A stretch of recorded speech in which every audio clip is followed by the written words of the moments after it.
يا بنت الافكار لو بيني وبينك استار، طلي وزيدي على نور الهواجيس نور.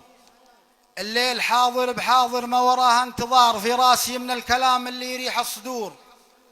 يقال غلظ الحكا ما يولد الا الفرار، ومخاطب الناس بالشده تزيد النفور.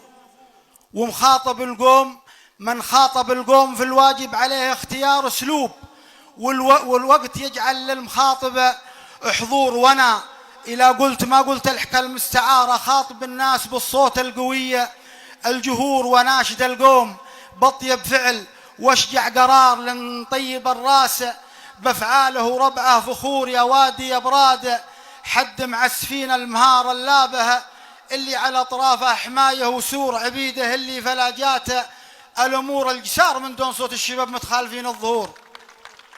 عبيده اللي فلا جاته الامور الجسار، من دون صوت الشباب متخالفين الظهور. اهل القنا والمصقل والمروت القصار، يفرح بهم من لحقهم من المقادير جور. واهل العزايم تون الحمل للحمل جار، وعمامة الراي بالشور المجمل تشور. ستر الصبية فلا قامت بطش الخمار، في ساعة مالها غير الشجاع الغيور. يبشرها بفعل مثل نصف النهار، مهابة القوم تسبق حاكمات الجرور.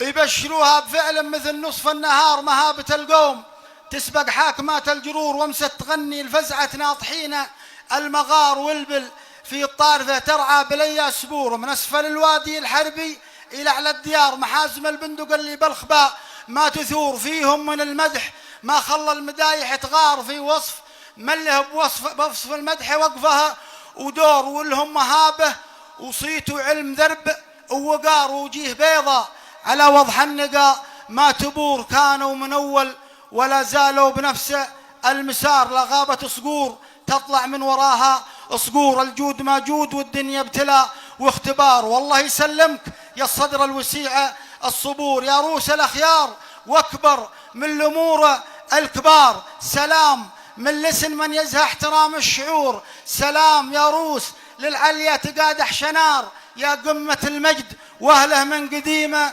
العصور. يا كابة الوادي اللي راح نار وشرار، الله يصيب الفتن واهل الفتن والدبور. ويا معشر يا ماما نبر تكفون يا ماما نبراد المنيع. يا روس الاخيار واكبر من الامور الكبار، سلام من لسن من يزهى احترام الشعور. سلام يا روس للعليا تقادح شنار، يا قمة المجد واهله من قديمة العصور. يا كابة الوادي اللي راح نار وشرار، الله يصيب الفتن واهل الفتن والدبور. يا قوم عندي لكم كلمة غلا باختصار، غلا المطاليق يجعلني مني بمعذور. لو كان ما للنصايح ذا الزمان اعتبار، لكن كتم الحقيقة مثل من قال زور. تكفون يا ماما ابراد المنيع المجار، لمنعكم كان به للمنع حشمها وعور. في نبذ الاحقاد وتخطى الامور الصغار، ومعالجة الامر بالحكمة وكف الشرور. كم اقتتلتم لزوم تعودوا للحوار، والحق منصف ومصلح ما خرب من الامور. الاصحاب من ضرب الصاحب ما هو بانتصار، لا والله الا هزيمه والمهازم قصور. يا قادة القوم بعد الموت جنه ونار، وابليس يدعم نظام الكبرياء والغرور. قلدكم الله في الخوه وحسن الجوار، وقلدكم الله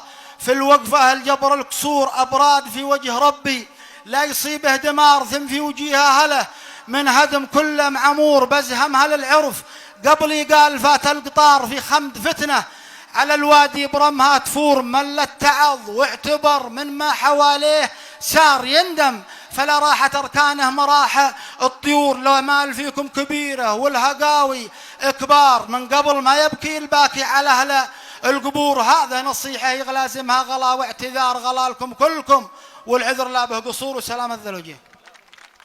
صح لسانك شاعرنا ولا فض فوق، وانقل الميكروفون لزميلي. سلام لحظة خلنا أقول لك. لا والله لحظة بيض الله وجهك، بيض الله وجهك. نشكر الشيخ مبارك بتران المحشمي الدهمي على هذه النصيحة، وأتمنى من مشايخنا من مشايخ عبيدة أن يسمعوا هذه النصيحة وأن يقتدوا بها، لأنها من نصيحة محب من القلب، ونشكره ونبوس على رأسه على هذه. السلام عليكم. لفتة